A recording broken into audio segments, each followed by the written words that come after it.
Добра вечер, поштовани гледачи. Јас сум Драган Милосављевиќ, а вие следите емисијата Заспи ако можеш, прва за оваа работна недела, пеколни горештини во Скопје и во Македонија, а пеколно време и за одредени универзитетски професори. Намерно го велам ова, затоа што мојот вечерашен гостин е универзитетски професор, пред да го немам да кажам, еве дека еден негов колега се наоѓа под истрага, нов обвинет, практично нов осомничен за случајот во Кочани, не заради неговата кариера на универзитет, туку заради најверојатно, како што велат од обвинителството, скриено собствеништво на Агенција за обезбедување, која што копната ноќ била на местото на настанот, а не ги остварила потребните работи кои што се очекувале од неа. Има и други универзитетски професори кои што се во спор со законот, еден кој што се врати неодамно од амбасадарување, обвинет дека проneverувал пари, еден не во бегство и така натаму. Велам по малку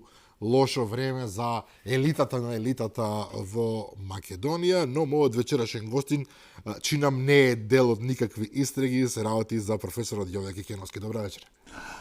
Добра вечер и не треба да чините, да бидете сигурни. За мене нема ниту една црна дамка до сега, се надевам ни од сега понатаму нема потреба да има. Ниту ќе дозволам да има. Верувам дека ќе биде така, инаку вашата кариера во јавност, ако така смеам да кажам, трае многу долго време. Сега кога одеше шпицата за емисијата, ме подсетивте, вие се наоѓате на бината, таа се гледа на шпицата, каде што Киро Глигоров го држи оној поздравен говор 1990-та година или 91-та? 91 година. 91-та, вие сте токму позадина. Тоа е референдумот по завршувањето. Тоа е на 8 септември, ноќта, јас бев тогаш дете, па немам баш убави сеќавања на онаа сцена. Па тоа значи дека јас сум во политиката од првите денови на осамостојувањето на државата. 35 години веќе. Поточно би рекол предходно, бидејќи со воведувањето на партискиот плурализам, со формирањето на политичките партии, се формираше тогаш ВМРО-ДПМН и бев меѓу првите луѓе кои пристапија на партијата. Понатаму нејзин советник во советот на тогашното собрание на град Скопје, како подпредседател прво, па потоа и како председател на собранието, а понатаму и еден мандат како председавач на советот. Така да од 90-та година можам да кажам дека сум во политиката, меѓутоа паралелно и во науката од 98-99 година, така да еве, немало ни таму црна дамка, немало ни таму. Две полнолетства во политиката. Морам да ве прашам, и се надевам, ова нема да го сватите погрешно. Имате универзитетска кариера, имате политичка кариера. Меѓутоа секогаш кога сакаат на некој начин да го девалвираат вашето знаење, веднаш се употребува една работа која што јас лично не ја разбирам, веднаш хармониката ја вадат и некакви снимки што свирите на хармоника, како да е тоа некаков греф или доказ дека сте вие, не знам, недоволно способен, затоа што свирите на музички инструмент кој што е прилично благороден. Па не, знаете што, па тие што мислат дека не се доволно способни, нека повелат, еве, не мора на хармоника, тежок инструмент, нека земат нека гајдурка, некоја фруица, било што да земат, нека отсвират 3 тона, па да видиме колку се тие способни. Така.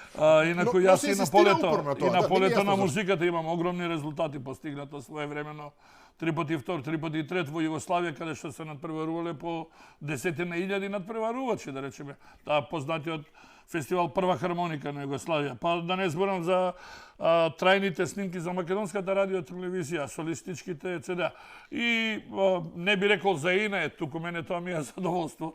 Еве, после толку време јас правев пауза, една долга пауза од 27-28 години и после толку време, благодарение на академик Камбовски, на неговиот син, кој што при секоја наша средба велат Јове, зошто ја остави хармониката, продолжи. И на нивна сугестија, на членовите на моето семејство, повторно се врати во музиката со едно ужасно темпо и постигнав навистина сериозни резултати, снимајќи две нови цедиња со мои инструментални композиции, кои што ги објави сенатор, Белградската компанија Сенатора. На есен ќе излезе и во издание на ПГП РТС, моје солистичко CD. Што повеќе да зборуваме за знаењето, незнаењето или за малицио... Токму да зборав, дека караванот си врви, нека лаат кучињата, тоа е нивна работа. Не мораат, меѓутоа, во секој случај тоа е надградена вредност. Токму така. Спомнав дека еден универзитетски професор денеска се наоѓа под сомнение, во исто време е уопсен и бизнисменот Ристо Крмзов, позната фигура исто така во јавноста, која што редовно се доведува во конотација со така наречениот клан Заеви, значи со поранешниот премиер и неговото семејство, се работи за даночна измама и злоупотреба од 15 на милиони евра, барем така успеав да прочитам, и некој веднаш прокоментира дека полека се стега обрачот околу семејството Заеви. Би сакал да прокоментира, можеби е неблагодарно, но еве да ја прашам, имате впечаток дека иако веќе една година е откако се промени власта и многу очекување имаше во јавноста, особено од некои ликови на социјалните мрежи, дека веднаш треба да се апси Заев. Се разбира, никој не може никого да апси ако нема докази, човекот е слободен и покрај тоа што се вади правил во Дубај згради, не знам таму што правил. Имате впечаток да видите дека навистина полека се приближува тоа клопче на правдата, еве така да речам, ако не директно кон него, тогаш кон неговото семејство, кој што навистина се доведува често пати во врска некаква со незаконити дејства. Повторно ќе речам, додека не докаже власт законот. Значи, во овој случај мене не ме интересира дали е Заев, дали е било кој, дали е некој од ВМРО, ДПМН или од Социјалдемократскиот сојуз. Факт е дека ова влада, поточно Министерството за внатрешни работи, покажува сериозни резултати во борбата против криминалот, против корупцијата, и факт е дека не може преку ноќ да испорача резултати, бидејќи треба да се соберат факти, треба да се собере докази, за да може да не ви падне, да речеме, кривичната пријава пред уште во почетна фаза. Како што се случувало? Како што се случувало досега, можеби и намерно се случувало, бидејќи ние постојано слушаме дека јавното обвинител, специјалното јавно обвинителство во минатото наводно оставало голем број на попусти, се со цел за да можат полесно да бидат соборени од страна на одбраната, нели, на обвинетите. Така да, поучени од тоа искуство, сметам дека и она што е ветено на граѓаните мора да се исполни, доследна борба против корупцијата, против митото и против сите оние аномалии, и прашање на време кога ние навистина ќе ги соочиме, ако не сите, барем најголемиот дел на сите оние, јас ќе употребам еден вулгарен збор, арами, сите оние кои што го осиромашиле македонскиот народ, кои што украле од буџетот, кои што го злоупотребиле државните средства, народните средства, мора да се соочат со правдата. Дали тоа било ВМРО, ДПМН, дали било СДС, дали било ДУИ. Не може ДУИ цело време да се повикува. Она што го правеше цело време добро е што стиша, нели, тие напори, нели, со затварањето, односно притварањето на нивниот поранешен министер за економија, меѓутоа тие мора да знаат, ако сакаат да живеат во правна држава, ако управуваат со држава, ако имаат успеси, сигурно дека ќе бидат на пиедесталот. Меѓутоа, ако прават грешки, ако прават намерни грешки и посебно ако прават криминал, мора да одговарат и мора сето тоа што е незаконски спечалено да биде вратено во државниот буџет, поточно да биде вратено на граѓаните. И оттаму не само кланот Заеви, туку сите оние кои што се огрешиле мора да одговараат и да се најдат пред лицето на правдата. И оттаму можеме да говориме дека веќе наликуваме во кое што ќе почне да завладее правото она, да не речам флоскула, која што досега ја употребува, треба да биде навистина спроведена доследно во дело со сите нејзини принципи. Така, но убаво рековте, го немаме веќе тој луксус да имаме погрешно направени, свесно или несвесно обвиненија кои што ќе имаат во себе пропусти, за потоа некој да се излекува токму врз база на тоа, да се фаќа за параграфи, да се фаќа за дупки во законот, како што се вели, и веројатно затоа оди целиот процес тука. Да, тука ние имаме еден прогрес, сигурно дека имаме, мислам дека се освестени и обвинителите и судиите, иако денеска Рами Мерко доби ослободителна пресуда за фамозното Ауди, ако не се лажам, што го набави за потребите на градот Струга. Па видите, иако јас сум еден од најголемите противници на Груевски, кој што меѓу другото беше осуден за набавка на Мерцедесот, јас навистина не можам да се изначудам на такви Зашто тоа луѓето, што иако јас бев најголем критичар и го обвинував за сето она што беше сторено, меѓутоа најмалку за ова требаше да обвинителството да покрене, а најмалку па судот требаше да досуди таква пресуда. Но одлежаа луѓе затвор. Одлежаа луѓе, сигурно дека одлежа затвор, меѓутоа за жал други беа и пуштени, односно ослободени, како резултат на оние свесни измени и злоупотреби кои се направија со измените на кривичниот законник, така да многумина кои се огрешија, кои што ја опустошија државата, еве денеска на слобода, па дури се на слобода, па дури си дозволуваат и да ни држат лекции по морал, по етика и така натаму. Кога сме кај држењето лекции, намерно го спомнувам ова, вие веројатно случајно го употребивте терминот, го видовме председателот, порнешниот председател, меѓутоа ајде секогаш председателот ќе имаме уважување, Стево Пендаровски, после долго време се појави во јавноста неодамна во едно интервју и баш така држеше лекции. Држеше лекции по морал и етика. Јас барем таков впечаток имав, значи се обидуваше да покаже колку актуелната власт греши од позиција на човек кој што има право да го зборува тоа. Меѓутоа да не забораваме, председателот беше, Стево Пендаровски беше оној кој што без никаков проблем ги минуваше сите можни политички грешки, еве да не употребам други термини, на ЗАЕФ и на СДСМ во тоа време. Па, не знам која му беше потребата. Мислам дека ќе останеше подолго во сеќавање на граѓаните ако не зборуваше и понатаму, ако беше одсутен од јавноста, отколку вака да се обидува да повторно да се профилира на политичката сцена, ловејќи некои наводни грешки на актуелната власт, при тоа заборавајќи ги сите оние пропусти, сите оние намерни, свесни замижувања пред очите на правдата, замижувања за сето она што го сторија неговите сопартици, бидејќи знаеме сите што сторија, до кое дереже не доведува, и оттаму тој наместо да биде коректор, тој едноставно ги јаменуваше сите работи. Оттаму јас сметам дека тој е некредибилен токму поради неговиот начин на функционирање или практикување на председателскиот мандат, не е кредибилен да држи лекции и оттаму тие така помина како што помина. Ја впрочем имав една колумна на таа тема каде што на еден достоинствен начин му укажав дека нема кредибилитет да се меша токму во овие работи, бидејќи неговото време тој го пропушти, свесно го пропушти, удобно уживаше во председателската позиција и ги уживаше сите благодети, наспроти ние граѓаните и останатите кои што го трпевме, ако можам така да речем, еве еден погруз збор, теророт на тогашната владеачки партии. Употребивте еден термин тамо, не сум сигурен дали и други е употребуван, меѓутоа мене ми се допадна Пендаровски како глас на поразената елита. Така, повеќе од јасно. Знаете што, во овие турбулентни времиња, во овие времиња кога Социјалдемократскиот сојуз е буквално на колена, кога гледа дека сегашниот лидер нема некој кредибилитет да го подигне на едно повисоко ниво, бидејќи тоа би било здраво и за ВМРО ДПМН, и за државата, за демократијата, да го подигне нивото на дејствување, на функционирање на опозицијата во Република Македонија, можеби тоа е наменско едно негово појавување со цел да можеби им најави на своите, јас не можам да го наречам сопартици, бидејќи тој се декларира дека не е член на Социјалдемократскиот сојуз.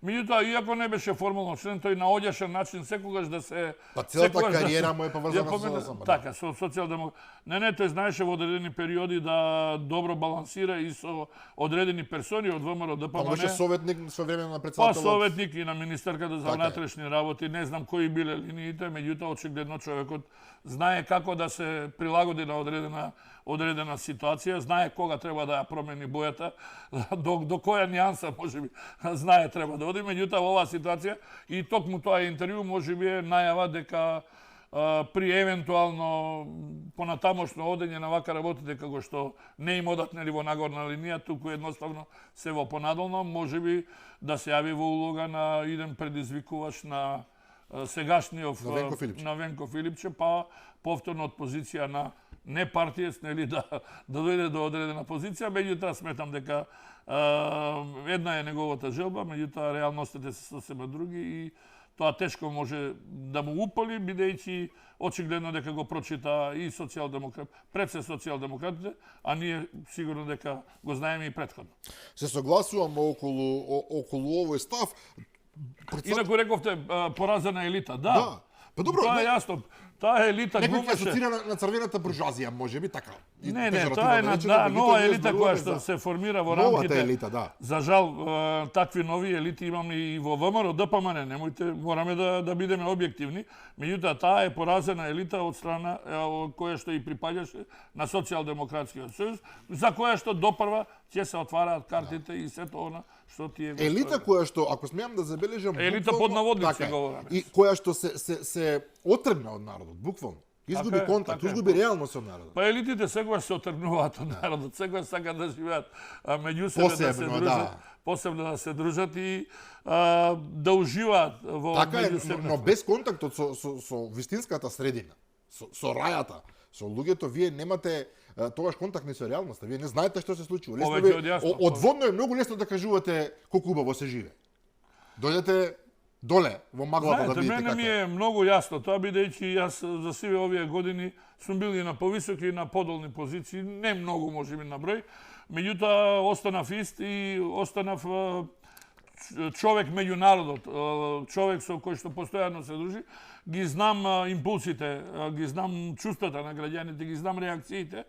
Оттаму па е најголем дел од таа така наречена поразена елита и не беше некоја која што беше позната во народот, која што сепак тие се дружиле во некои мали друштва, во некои ситни друштва, некои пријателски себени врски и одеднаш доаѓаат до позиција и сметаат дека кој знае што направиле во животот, заборавајќи дека тие 2, 3, 4 или 5 години додека се немандат, брзо поминуваат. И така едноставно тие се забораваат и прават страшни грешки. Прво, страшни грешки ради тоа што не биле никош на позиција, не се живеани, не прошетале, не виделе толку пари да располагаат, не виделе толкова моќ и тука е лакомоста нивна и се едноставно прават грешки кои што се недозволиви и кои што мора да бидат казнети и санкционирани. Тој комплат од околности, би рекол, буквално ги оштети нив самите, а потоа направија од целото општество една голема каша. Уште еднаш да се навратам на председателот Пендаровски, веќе индиректно, веќе тој зборуваше околу околностите со Бугарија, со Европската Унија, помалку контрадикторно, не е ни толку важно во тој дел, меѓутоа факт е дека вие па важите за човек кој што нема многу милост кон бугарските позиции, за кон Македонија, нема ни причина. Не само кон бугарите, кон сите кои што го негираат нашиот идентитет, јазик, култура, традиција. Сакам да кажам, иако Пендаровски се обидуваше тука нешто да изрелативизира, во основа и сега, во овој момент гледаме каква е таа тврда позиција на бугарите, која што не се менува ниту за јота. Впрочем, да се подсетиме што прават со овој германскиот европратеник кој што известуваш за Македонија. Буквално го малтретираат. Тој за мобинг може да ги обвини буквално. Го обвинуваат за пристрасност, го обвинуваат, речи дека е платен од македонска страна. Само затоа што излегол да поднесе извештај во кој што зборува за македонска самобитност, македонска историја и слично. Па бугарите покажуваат крајен безобразлук. Значи, јас честопати говорам за таа нивна агресивна, шовинистичка политика која што ја практикуваат и која што за жал се толерира од Европа, она Европа која што вели дека треба да негуваат европските вредности, а при тоа замолчува против сите, против целокупното неевропско однесување на бугарската власт и гледате како тие сложно, како тие едногласно најдоа прилика во време кога министер беше Бујар Османи, најдоа прилика, тука Пендаровски не може да се извлече, бидејќи тој јавно кажа дека му помогнал на Макрон да го формулира францускиот предлог. Оттаму, тој француски предлог е најголемата кочница за наше идно влегување, односно полноправно членство на Европската унија, за кое што бугарите сега, бугарите цврсто се држат за тоа. И ме зачудува како тоа, кога еден пратеник, германски пратеник, кој што не најверојатно, него сигурно објективно гледа на работите, си дозволуваат да го уценуваат со страшни уцени колку што прочитавме, а од друга страна па ни се нуди еврокомесарката Марта Кос ни се нуди да биде медијатор, посредник, која буквално застана зад целокупната реторика над бугарскиот председател Радев и сетете се на нејзината изјава. Едноставно, што треба да се направи? Треба да се промени уставот, ништо повеќе, ништо помалку. И сега таа иста се нуди се нуди да биде посредник, што е навистина срамно. Не може еден еврокомисар кој што цврсто претходно фатил страна да се нуди да биде во опозиција. Значи мора некој непристрасен кој што реално гледа на објективните. Крај крајева мораме да ги подсетиме европејците, иако нашата власт ги подсетува, еве и овде да ги подсетиме и граѓаните да знаат дека меѓусебните билатерални спорови не смеат да бидат предмет на нашето членување, бидејќи тие сите меѓусебни спорови се забранити со одредени резолуции, со одредени декларации кои што ги има усвоено Европската унија уште во 2017 година, така да јасно се дефинирани тие и апсолутно не сме понатаму Европската комисија, Европскиот совет да ги трпи овие понатамошни уцени кои што доаѓаат од страна на нашиот источен сосед. Меѓутоа, има еден парадоксален момент, што јас никако не можам да му се изначудам тука. Бугарија токму во име на Европа не испраќа пораки. Антиевропски пораки не испраќа во име на Европа. Тие секогаш се повикуваат на Европа, секогаш се повикуваат на принципите на Европската унија. Кој што самите ги газат објективно сега, ништо лично против бугарите, меѓутоа реалноста е таа. Во име на Европа ни нудите, односно не уценувате со антиевропски уцени и притоа се повикувате на европизам. Да, и притоа молчат најголемиот број држави членки на Европската унија. А никој не е наивен, да не се лажеме, сите знаат што се случува. Повеќе од јасно дека знаат, меѓутоа чекајте, има ли некој кој што може да им каже, луѓе, имате вака и вака конкретна ситуација, не смеете да го употребувате тој. Како беа умни словенците и хрватите да го надминат спорот околу заливот кој што го има околу, нели? Пиранскиот залив, како се каже, да. Да, има некој проблем. Проблем кој што едноставно се обиде Словенија да го искористи, меѓутоа сето спласта на едно цивилизирано ниво, се дозволи Хрватска да влезе и понатаму го реше на најцивилизиран начин. Како што треба да биде. Како што треба да биде. И тоа го знаат европејците и затоа треба да ни пружат на шанса. Второ, која е гаранцијата од Европската унија дека ние нема и понатаму да бидеме уценувани, бидејќи ние на бугарите не можеме да им веруваме на збор. Се што рекле, се порекле, не се направиле контра, само да биде на наша штета, обидувајќи се да ретушираат својата собствена историја, обидувајќи да ја узурпираат и нашата историја, така да големи грешки се направија во минатото, меѓу другото и со таа комисија која што беше мошле, попустива и не доведе до меѓу другото и допринесе да дополнителни проблеми ни се изродат од наместо да го решаваме проблемот, ние да го усложниме проблемот и понатаму да ги трпиме да уцените. Да, повторно, еве попредседателката на Бугарија, господјата Јотова, упорно збори за неказнување на говорот на омраза во Македонија, кон бугарите претпоставувам. Веројатно и ова сега ние што зборуваме е говор на омраза. Според таа логика, секоја критика, колку и да е рационална, колку да се заснова на факти, веднаш е толку како говор на омраза, што е многу специфично и велико присвојување на бугарската историја, што е исто еден нонсенс. Немаме причина да присвојуваме бугарска историја, не може собствената историја да ја присвојуваме ако е нешто наше. Нема логика, меѓутоа се инсистира на ова и жално е што тоа успева и што дури и луѓе како господинот, како се викаше, Вајц, како се викаше тој германскиот известувач, Томас Вајц, да, се наоѓаат во ситуација да мора да се правдаат, им бараат да биде смене. Па тоа е таа агресивна политика која што агресивна политика, да. Која што ја практикуваат и која што ќе се заострува се уште повеќе и повеќе, меѓутоа ние не смееме да отстапиме ни јота пред нивните уцени и мораме достоинствено и понатаму да си ги бараме нашите права, односно сето она што ни следува, бидејќи ние за разлика од голем број на други држави сигурно дека многу одамно ги имаме исполнето сите тие критериуми, а овие меѓусебни спорови ќе ги решаваме понатаму. Така да мора да дојде до некое свесно, разумно раководство во Европската комисија, во Европскиот Добро, упорно се заговара таа професоре дека треба да дојде до намалување на надлежностите на секоја земја во смисол да не можат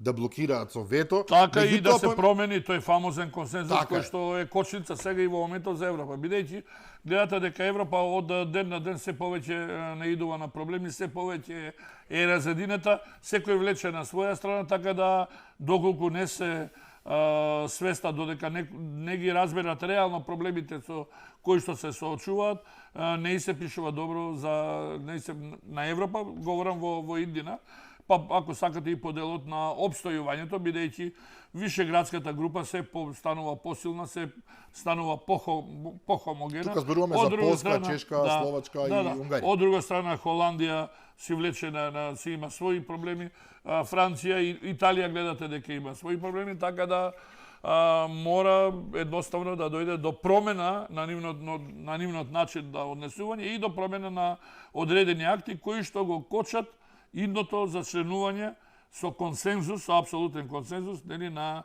сите членови на Европската унија. Добро што ја спомнавте Европската унија, во една друга констелација ќе позборуваме, се менува, рапидно се менува светот во кој што живееме и тоа од повеќе аспекти. Со промената на власта во САД пред се изменија геополитичките услови евидентно.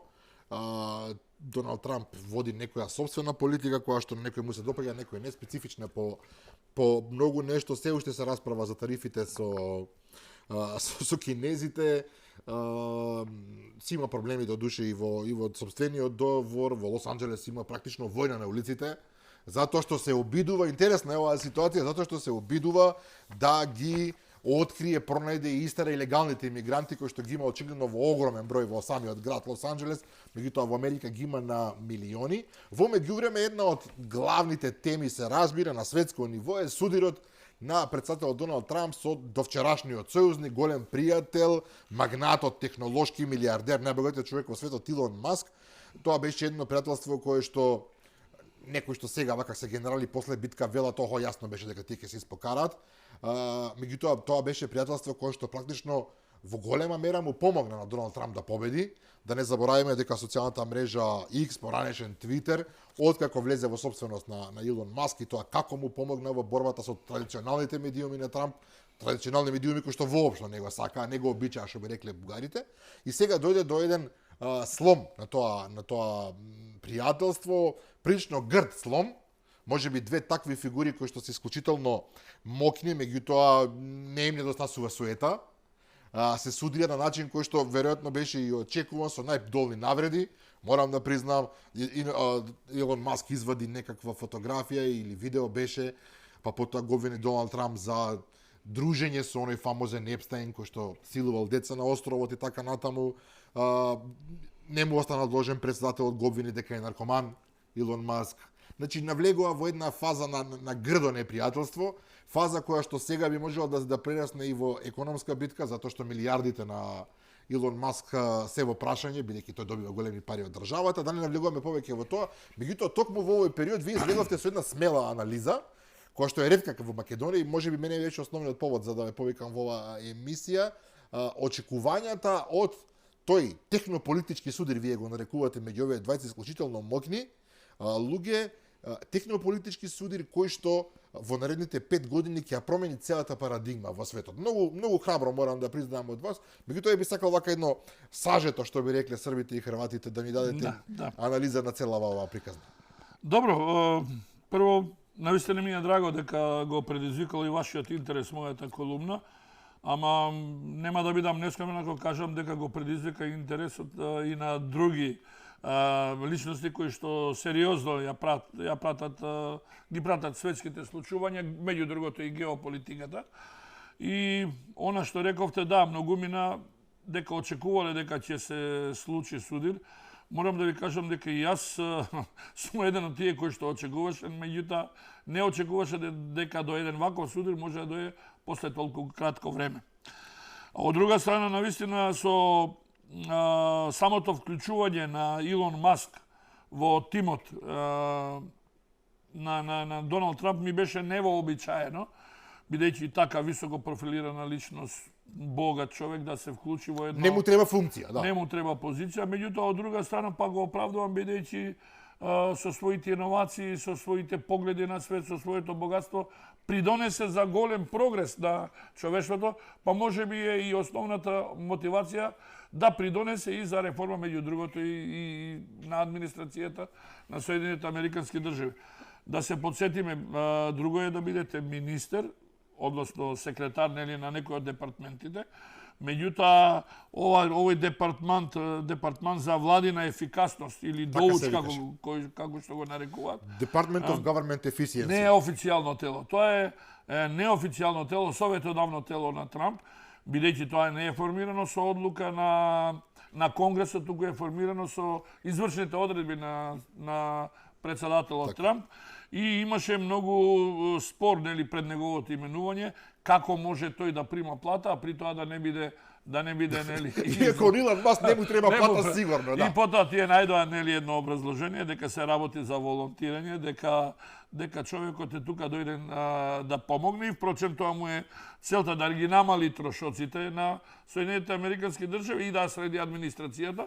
И ако се сеќавате, републиканците излегува со една навистина лоша парола или обид да го омаловажат, дека тој едноставно работи на непријателско растурање на американската администрација, при тоа заборавајќи дека токму во времето на Бајден се намножи американската администрација и некаде повеќе од 2,3 милиони административни службеници имате во сојузната администрација. И тој обид за нелегално превземање, тој се бореше сите овие дена, додека беше на власт, се обиде да го елиминира, меѓутоа не можеме да ги видиме резултатите од неговото работење. Тој најавуваше дека преку оние фамозни одредби ДЕИ, диверзитет, еднаквост и инклузивност, заштедил 1 милијарда на американските граѓани. Понатаму се сеќаваме што се случи со суспендирањето на USAID, каде што се види дека парите на американските граѓани биле трошени на различни начини, меѓутоа на нивна штета. Понатаму се обиди да го затвори Бирото за заштита на потрошувачите, бидејќи смета дека за време на финансиската криза 2007-2008 година недоволно ја ги заштитило самите потрошувачи и многу други работи. Меѓутоа, кои се причините, ние и ден денеска не можеме да знаеме. На овој, би рекол, висок судир, тектонски судир на два високи профилирани поларитети. Исклучително моќни луѓе. Едни од најмоќни во светот и официјално, други од најбогатиот во светот. Според мене тоа отсликува судирот помеѓу старото и новото во републиканската политичка партија, односно судир помеѓу така наречениот популистички национализам и технолошки глобализам.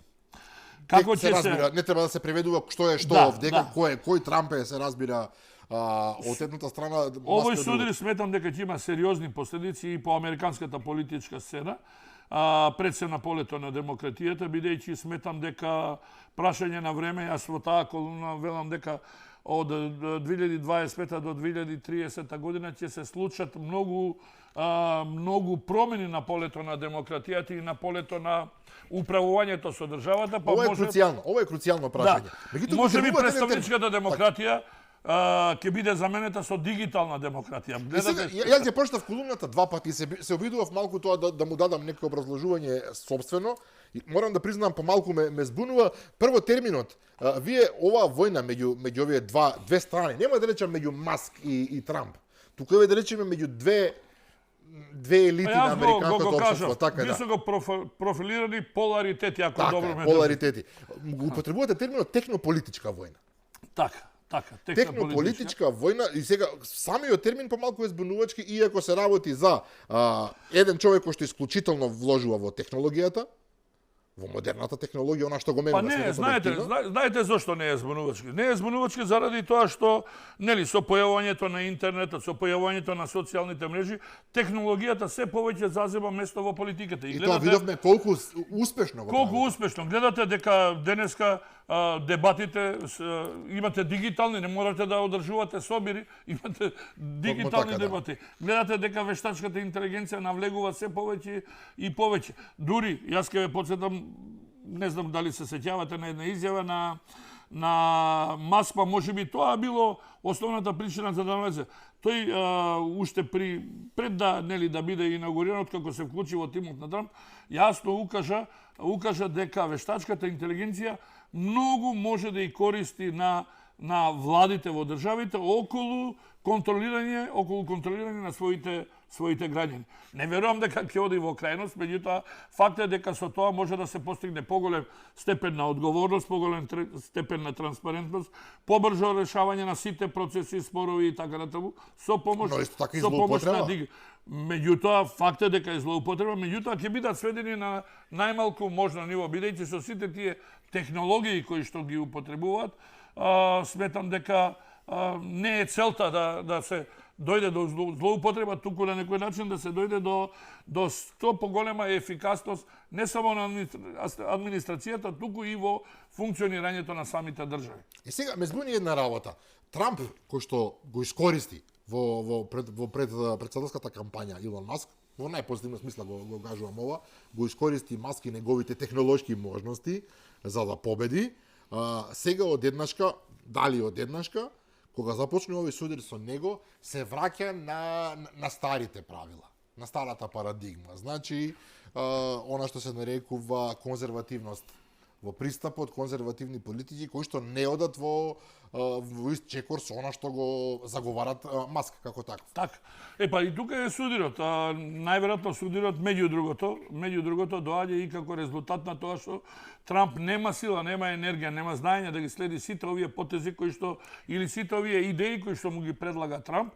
И тој многу брзо одат. Многу брзо одат тие идеи, бидејќи очигледно е дека Трамп одредени акции кои што ги превзема се косат можеби со неговите политички па и економски интереси и поаѓајќи од тоа дека на неговиот карактер, дека се работи за импулсивен карактер, беше прашање на време кога ќе ескалира, нели, ако таа нетрпеливост, бидејќи таа нетрпеливост почнува уште со усвојувањето на буџетот на Соединетите Американски држави. Што е главно прашање во САД, не го следиме толку многу. Каде што Маск јасно и кажа дека 2,5 трилиони долари, ако се сеќавам добро, дека ќе одиде, дека ќе имаат буџетски дефицит и оттаму тој го нарече перверзан. И оттаму почнуваат сите оние несогласувања, понатаму при барањето на негов човек да се именува за прв човек на НАСА. И тоа му беше одбиено. На едно биро во рамките на Министерството за финансии кој што треба за стратешките резерви кој што треба да биде одговорно, да биде поставен негов човек, па дури се споменува некоја тепачка со министерот за финансии Бесот, не знам како се нарекува, и оттаму почнуваат тие несогласувања. И сега во една ваква ситуација, не можејќи да конкурира на тоа поле, на полето на технологијата, на идеите, предпоставам дека ќе се врати кон своите стари структури, ќе се обиде да ги говорам за Трамп, да ги анимира што е повеќе, да ги елиминира што е можно повеќе своите партиски конзервативни структури, кои што се уште сметаат на оној традиционален начин на управување со државата наспроти, каде што Ово што го нуди Маск. Ово што го нуди Маск, бидејќи државите според него ќе бидат управувани од вештачката интелигенција во еден догледен период. Што е проблематично? Видете, знаете што ние не верувавме на многу работи, меѓутоа тој, ако се сеќавате, кажа дека до 2040 година можно е Марс да биде населен со 80.000 човекова популација. До тој степен, видите, тој се што кажа, тој генерално го реализира. 2007-2008 година тој прв лансираше приватен сателит во Вселената. Не знам како се нарекуваше тој сателит. Прв кој што возможно да се враќаат ракетите, да идат во Вселената, да се враќаат, и многу други. Неговиот технолошки гени не е спорен, апсолутно. И предпоставувам и сигурен сум дека оваа војна, технолошко-политичка војна, ќе кулминира и понатаму, бидејќи Трамп како човек нема да остави туку така да му пркоси некој милиардер, ќе се обиде со многу мерки кои што му стојат со помош на државната администрација, антимонополски мерки. Председателот на Америка има голема извршна моќ и тој може буквално против секого. Тоа е логиката на нештата, особено против индивидуа. Ќе најде начин да му скрати пари, ќе најде начин да му скрати привилегии, закони и така натаму. Меѓутоа Илон Маск, иако е индивидуа, не е било кој, и човек кој што поседува реално огромна моќ, и човек кој што според сега нормално вака ќе рече некој, кој сте вие да размислувате на таа тема, но зошто да не? Човек кој што нема да туку така да се предаде. Да рече, добро, веќе мене ништо не ме интересира, дека занимавам со овие моје вселенски бродови и со Тесла и толку. Тој ќе се обиде да го возврати ударот, ќе се обиде да се бои. Да, јас пишам во колумната дека ќе се впушти во финансирање на еден нов политички проект, дали кој што веќе е во најава, да. Да, дали ќе биде тоа некоја политичка платформа, он нели ја има таа платформата НАП, нова американска парадигма, тоа е една мрежа фактички која користи нели децентрализирани форуми, блокчейн, гласање, Starlink, нели услугите на Starlink и така натаму.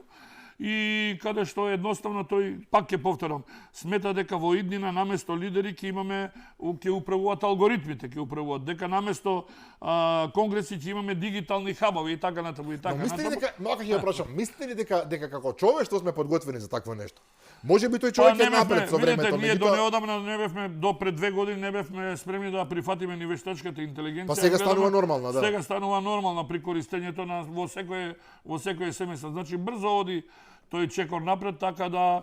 Да, но оние што се плашат велат дека е опасно кога тоа сега неодамна читав едно истражување, кога таа вештачка интелигенција ќе стане свесна за себе, како во оној филм Терминатор, и кога таа едноставно ќе нема потреба да не слуша повеќе, ќе почне да функционира самата за себе по сопствени правила. Па јас, знаете, не сум стручен по тоа. Не сум стручен, не можам да одговорам на тоа прашање, меѓутоа ми импонира кога оди светот напред, кога ни го леснува начинот на комуникација, на живење, начинот побрзо да дојдеме до одредена реализација и едноставно да ни го подобри стандардот со помош нели на технологијата, да си го подобриме нашиот стандард и на некој начин да живееме поубаво и помирно да живееме. И се уште еден парадокс за кој што расправаме, јас ги повикувам гледачите кои има волја и желба и време да прочите и вашата колумна, можеби питко ја објаснето со речникот на професорот, меѓутоа вие гледате позитивни страни од судирот на Трамп и Маск. Позитивни страни во смисло дека од цела оваа работа ќе излезат нешта кои што ќе влијаат на добар начин на јавниот дискурс, на не знам на